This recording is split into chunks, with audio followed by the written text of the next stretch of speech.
ఉంది దాదాపుగా ఇంతవరకు పిల్లలకు సంబంధించిన ఫీజు రీయింబర్స్మెంట్ బకాయిలు ఇంతవరకు రూపాయి కూడా ఇవ్వాల. పిల్లల్ని ఈరోజు కాలేజీలలో చేరేటప్పుడు కాలేజీ యాజమాన్యాలు ప్రభుత్వం ఎప్పుడు ఇస్తుందో తెలియదు, ఇస్తుందో లేదో తెలియదు, మీరు ఫీజులు కట్టాల్సిందే అని చెప్పి ఒకవైపున ఫీజులు డిమాండ్ చేస్తూ ఉన్నాయి కాలేజీ యాజమాన్యాలు, మరోవైపున పిల్లలకు సర్టిఫికెట్లు మేము మీరు ఫీజులు కట్టకపోతే అని చెప్పి ఫీజుల మీద పిల్లల మీద ఒత్తిడి తీసుకొస్తూ ఉన్నాయి కాలేజీలు. పట్టించుకునే పరిస్థితి లేదు. వ్యవసాయం ముమ్మరంగా సాగుతూ ఉంది. రైతులందరికీ కూడా పెట్టుబడి సహాయం కింద 20,000 రూపాయలని ఇస్తానన్నాడు. ఆ పెట్టుబడి సహాయం ఏమైందని రైతు అడుగుతూ ఉన్నాడు. గతంలో కనీసం 13,500 వచ్చేది. ఈరోజు పెట్టుబడి సహాయం కింద 20,000 ఇస్తానన్నాడు. ఇంతవరకు రూపాయి ఇలా పెట్టుబడి సహాయం పోయింది. రైతులకు సంబంధించి ఇన్సూరెన్స్ సొమ్ము, రైతులకు ఇంతకుముందు ఉచితంగా పంటల బీమా వచ్చే పరిస్థితి నుంచి ఆ ఉచితంగా కట్టాల్సిన పంటల బీమాకు సంబంధించి మామూలుగా ప్రతి సంవత్సరం ఏప్రిల్ మేలో ఆ ఇన్సూరెన్స్ ప్రీమియం కట్టాలి. 2023-24కు సంబంధించిన ఖరీఫ్కు సంబంధించిన ఇన్సూరెన్స్ సొమ్ము రావాలి అని అంటే 2024 ఏప్రిల్ మేలో ప్రభుత్వం డబ్బులు కడితే, ఆ మేలో ప్రభుత్వం డబ్బులు కడితే మ్యాచింగ్ గ్రాంట్ సెంట్రల్ గవర్నమెంట్ కూడా ఇచ్చి జూన్ మాసంలో ఇన్సూరెన్స్ సొమ్ము కూడా ప్రభుత్వం ప్రతి సంవత్సరం ఇస్తూ వచ్చింది.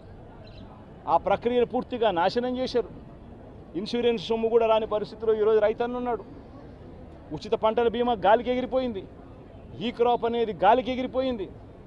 రైతులందరూ కూడా ఈరోజు క్యూలలో నిలబడతా ఉన్న పరిస్థితులు కనబడతా ఉన్నాయి. కనీసం ఎరువులు కావాలన్నా, విత్తనాలు కావాలన్నా దారుణమైన పరిస్థితిలోకి వెళ్ళిపోయింది. గడప వద్దకే ఇంటి వద్దకే వచ్చే పెన్షన్ ఆగిపోయింది. గడప వద్దకే ఇంటి వద్దకే వచ్చే ఇంటి వద్దకే వచ్చే రేషన్ ఆగిపోయింది, పెన్షన్ ఆగిపోయింది.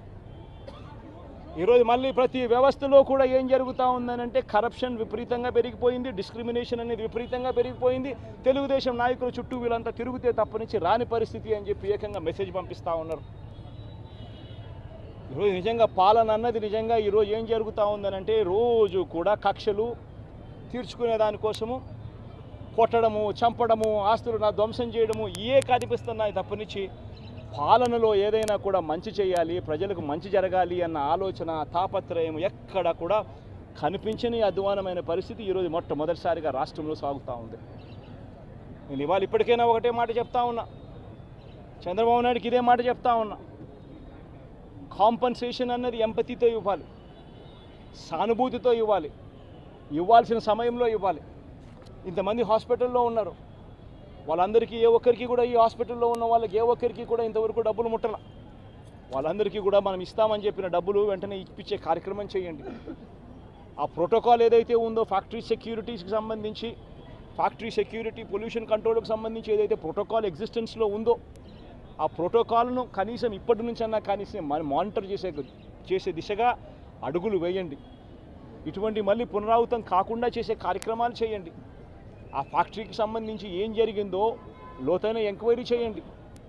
అడిగినప్పుడు నేను ఇక్కడ బాధితులను పరామర్శించినప్పుడు, బాధితులను అడుగుతా ఉన్నప్పుడు నేను అడిగా, ఆ ఫ్యాక్టరీకి సంబంధించిన విషయాలకు సంబంధించి కూడా తెలుసుకునే ప్రయత్నం చేశా.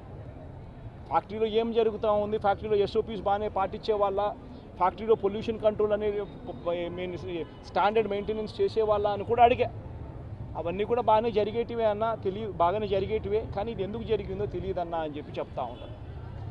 నేను ఫ్యాక్టరీలకు సంబంధించి వాళ్ళని ఏదో యాజమాన్యానికి సంబంధించి ఎవరన్నా కానీ ఆ యాజమాన్యం వాళ్ళు ఏదో తప్పులు పట్టాలని ఇంకోటి పట్టాలని నేనేం చెప్పడంలా. బట్ లోతైన ఎంక్వైరీ అయితే జరగాలి. ఎందుకు తప్పు జరిగిందో తెలుసుకోవాలి. తెలుసుకొని ఇటువంటి మళ్ళీ పునరావృతం కాకుండా అటువంటివన్నీ కూడా చెక్స్ పెట్టి దాన్ని బ్లాక్ చేయాలి. ప్లస్ ప్రోటోకాల్ ఏదైతే ఎగ్జిస్టెన్స్లో ఉందో దాన్ని ఇంప్లిమెంట్ చేసే కార్యక్రమం జరగాలి. అప్పుడు మిగిలిన ఫ్యాక్టరీలలో కూడా ఆటోమేటిక్లీ ఎప్పుడైతే చెక్స్ అనేటివి ఎప్పుడైతే రెగ్యులర్గా పీరియాడికల్గా జరగడం మొదలు పెడతాయో అప్పుడు న్యాచురల్గా సేఫ్టీ పారామీటర్స్ పెంచడం జరుగుతుంది. సేఫ్టీ పారామీటర్స్ ఎప్పుడైతే పెరుగుతాయో అప్పుడు ఇటువంటి ఘటనలు జరగకుండా పోతాయి. ఇవన్నీ ఖచ్చితంగా చేయాలి. ఇవన్నీ ఖచ్చితంగా చేయకపోతే మాత్రం మేము కూడా ఖచ్చితంగా మరో 2 వారాలు, మరో 3 వారాలు టైం ఇస్తాం. మరో 3 వారాల తర్వాత కూడా ప్రతి ఒక్కరికి కూడా హాస్పిటల్లో ఉన్న వీళ్ళందరికీ కూడా, చనిపోయిన వాళ్ళందరికీ కూడా కాంపన్సేషన్ విషయంలో చంద్రబాబు నాయుడు దగ్గర నుంచి స్పందన రాకపోతే మాత్రం ఖచ్చితంగా వైఎస్ఆర్ కాంగ్రెస్ పార్టీ బాధితుల తరఫున ధర్నాకైనా కూర్చుంటుంది. అవసరమైతే జగన్మోహన్ రెడ్డి స్వయంగా వచ్చి కూడా ధర్నాలో పార్టిసిపేట్ చేస్తారని కూడా ఈ సందర్భంగా ఖచ్చితంగా ఈ ప్రభుత్వాన్ని హెచ్చరిస్తూ తెలియజేస్తాం.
జరిగిన ఈ ఘటనలో ప్రభుత్వం వ్యవహరించిన తీరు, ప్రభుత్వం స్పందించిన తీరు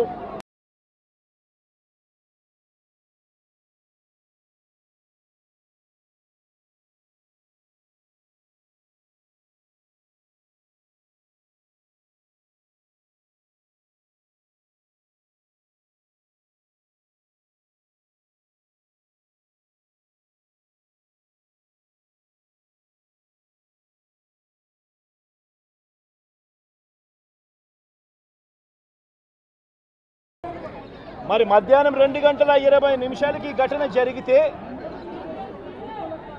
2 గంటల ప్రాంతంలో ఈ ఘటన జరిగితే ఈ ఘటనకు సంబంధించి జరిగిన వివరాలను ఒక్కసారి గమనిస్తే ఈ ఘటనలో ప్రభుత్వం స్పందించకూడదు అన్న తాపత్రయము ఎక్కువగా కనిపిస్తూ ఉంది.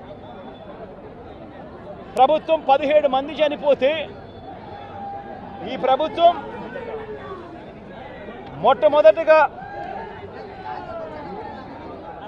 సాయంత్రం 4 గంటలకు హోంమంత్రి వచ్చి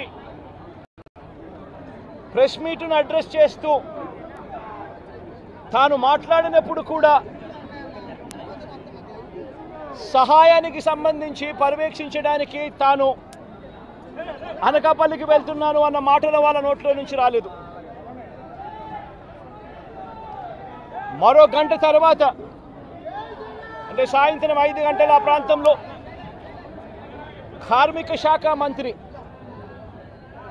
ఎవరి పరిధిలోకి వస్తుందో, ఈ డైరెక్టర్ ఆఫ్ ఫ్యాక్టరీస్ అనేది ఎవరి పరిధిలోకి వస్తుందో ఈ కార్మిక శాఖ మంత్రి కూడా ప్రెస్ మీట్ పెట్టి ఎంతమంది చనిపోయారో తెలియలేదు అన్నాడు.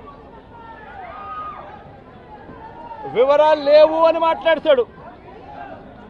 తాను కూడా హుటాహుటిన అక్కడికి వెళ్ళాలి అనే